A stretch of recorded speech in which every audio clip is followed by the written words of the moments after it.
Ever feel like there's more to the story of human evolution? Like there's a whole lot more. Oh, yeah. You know what I mean? Yeah, absolutely. Well, you're right. Yeah. Today we're diving into some pretty amazing genetic research that's revealing like a hidden chapter in our origins. It's really cool stuff. Yeah, so We're looking at a study okay. straight out of Nature Genetics. Oh, wow. It's turning heads, I'll tell you. Really? It suggests that modern humans might not have come from just one ancestral line, but from at least two distinct populations. Two. Okay.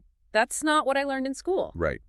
It's a game changer. So what's the evidence? What's the evidence for this double lineage theory? So instead of looking at old bones, Okay. researchers use this new algorithm called Cobra. to analyze modern human DNA from the 1000 Genomes Project. So like And this allowed them to see okay. traces of these ancient populations that might not have left behind Wow. any fossil record. So our DNA is like a time capsule, holding clues to these like long lost ancestors. Yeah, it's like a window into the past. That's pretty cool. Yeah. How did these two groups even end up like mixing in the first place? So imagine these two populations separating over 1 million years ago, Wow. evolving on their own paths. Okay. Then, roughly 300,000 years ago, they meet up again and begin interbreeding.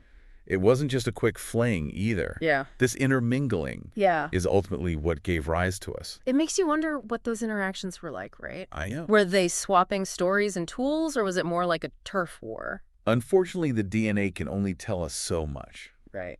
We can trace the genetic lineage, but those cultural and social dynamics remain a mystery. Okay, fair enough. Yeah. So if we're talking about two distinct populations, did they contribute equally to our genetic makeup? Not quite. The study suggests about 80% of our DNA comes from one group and 20% from the other. Okay, so not a 50-50 split. Right, but even though it's a smaller slice, that 20% seems to have packed a punch when it comes to our evolution. Right. How can a smaller contribution have a bigger impact? This is where things get really interesting. Okay. The group that contributed that smaller 20% went through a period where their numbers dramatically decreased. Oh, wow. A bottleneck event. Okay. Almost wiping them out. A close call for our ancestors? It was a close one. But they obviously bounced back. They did. Since we're here today carrying their genes. Exactly. Yeah. And it seems that near-extinction event may have concentrated certain genes within that smaller population. Interesting. And the kicker is, those genes seem to be linked to brain function and neural processing.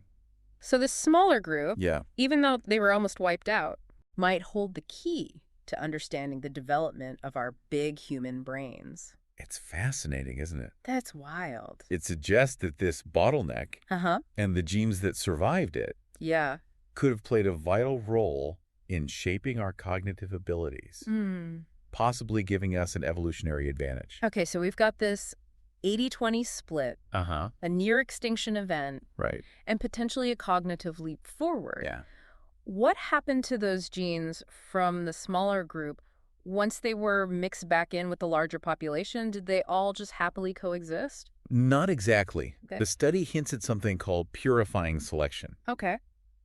Basically, genes inherited from the smaller population were often found in less critical regions of the genome. It's tucked away in the genetic attic, so to speak. You could say that. Okay. And their location suggests that they might not have been as compatible with the dominant genetic background of the larger population. So it's like nature's way of filtering, making sure only the most beneficial traits were passed down. Like a genetic sorting hat. Yeah. Deciding which traits would be featured prominently and which would stay hidden.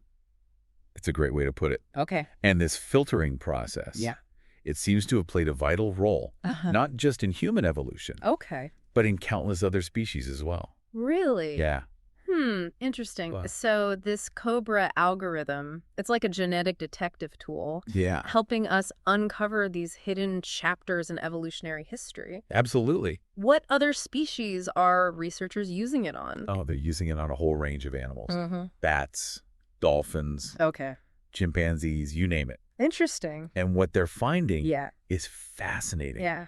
This idea that species evolve along these neat, separate branches. Right. It's turning out to be way too simplistic for a lot of creatures. Yeah. It's more about intermingling and genetic exchange, just like we saw with humans. Okay, so forget the tidy family tree. We're talking about a tangled web of life, right? Exactly. But what does all this mean for us sitting here today? What's the big takeaway? Well, for one thing, Yeah. it really challenges our understanding of what a species even is. Right. If humans came about through this blending of these distinct populations, where do we even draw the lines? That's a really good point. Yeah. It makes those neat little boxes we try to put everything in seem pretty arbitrary. Yeah. Biology is rarely black and white. Right. There are shades of gray, blurred lines. This constant interplay between different groups. Okay. This is true across evolutionary history. Yeah. Not just with humans. So this is more than just a cool story about our past. Right. It's changing how we think about the very concept of a species. Absolutely. It highlights that interbreeding and genetic exchange can be powerful forces in evolution, shaping the diversity of life we see today. Now, I'm kind of curious about the practical implications. Oh, okay. Will this research change how we study human genetics? Definitely. Yeah. This COBRA algorithm, Yeah. it has the potential to revolutionize how we study the evolution of all kinds of organisms. So we're talking about a tool that could rewrite textbooks. Potentially, yes. Wow. It's not just answering old questions. Yeah. It's opening up this whole new realm of possibilities in evolutionary research. It's like we've been handed a new set of lenses to view the world with. Exactly. And through these lenses, we're seeing just how intricate and interconnected life really is. Precisely. Yeah. And this research taps into this fundamental human curiosity we all have about our origins. Okay. It's like we're all detectives searching for clues to our own past. And the amazing thing is those clues are hidden within us. Right. In our very DNA. It's like a story passed down through generations, encoded in our very being. Talk about a family heirloom. I know, right? It makes you realize that we're all part of this incredible ongoing narrative. Yeah. And with tools like COBRA, we're starting to piece the story together in ways we never thought possible. It's really exciting. This whole idea that those genes from the smaller population were often hidden away in less critical parts of the genome, that really stuck with me. Okay. What's the significance of that? Yes. Yeah. That speaks to this concept of purifying selection. Okay. It suggests that there's a whole hidden layer of genetic diversity within us. Traits that might not be expressed. But they're still there lurking beneath the surface. It makes you wonder what potential those hidden genes might hold. Right. Could they be a source of future adaptation? Yeah. Or maybe even a key to understanding diseases or traits we haven't been able to fully explain yet? It's certainly possible. Yeah. It's like we're carrying around a genetic toolkit. Yeah. And we're only just beginning to understand all the tools we have at our disposal. I love that analogy. It's a good one. It makes me think, what if those hidden genes are just waiting for the right environmental cue to switch on? Well, that's an interesting thought. Yeah.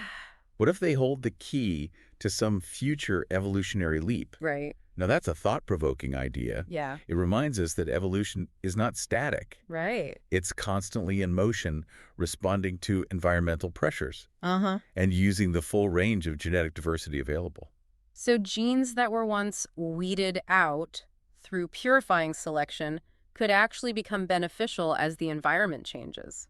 Absolutely. Oh. Nature has a way of surprising us. Yeah. What was once considered a disadvantage might become an advantage as conditions shift. That's what I love about science. Me too. It's always challenging our assumptions, pushing us to reevaluate what we thought we knew. Exactly. And in the process, it reveals just how much more there is to learn. This research has really flipped the script on how I view human evolution. It's a pretty big shift. It's so much more complex and dynamic than I ever imagined. It really is. And it makes you wonder what other surprises are hidden in our DNA just waiting to be discovered. Oh, absolutely. What were the interactions like between those two ancestral groups? Was it a peaceful merging? Right. Or more of a clash of civilizations? Yeah. I guess the genes don't give us all the juicy gossip, do they? Sadly, no. Yeah. While we can trace the genetic lineages, Those social and cultural dynamics are still a big mystery. Okay, but we do know that those groups ultimately combined to form the single lineage that led to us. Right. And that brings us back to something we talked about earlier. Yeah. What does this discovery mean for our understanding of what a species even is? That's a great question. It really challenges those traditional ideas of neat and tidy categories, especially when we consider that interbreeding and gene mixing appear to be way more common than we thought, not just in humans, right, but across the entire animal kingdom. Seems to be a recurring theme. So instead of separate branches on a tree, it's more like a tangled web. Yeah, a tangled web. With connections and crossovers happening all the time. Exactly. It's a much more fluid picture of evolution.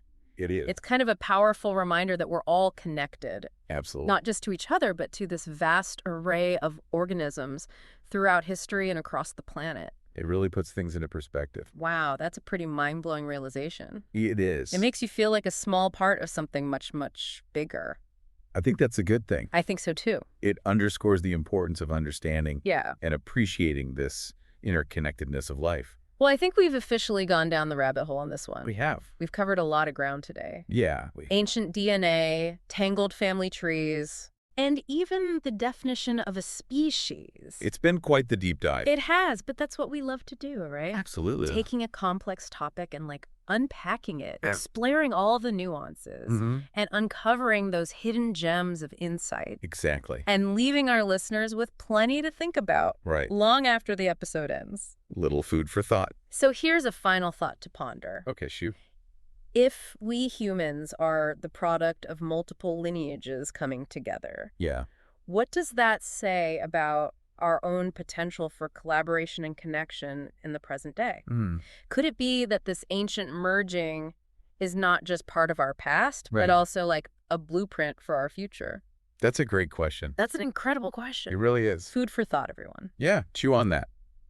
Thanks for joining us on this deep dive into this surprisingly complex story of human evolution. It's been a pleasure. Until next time, keep exploring.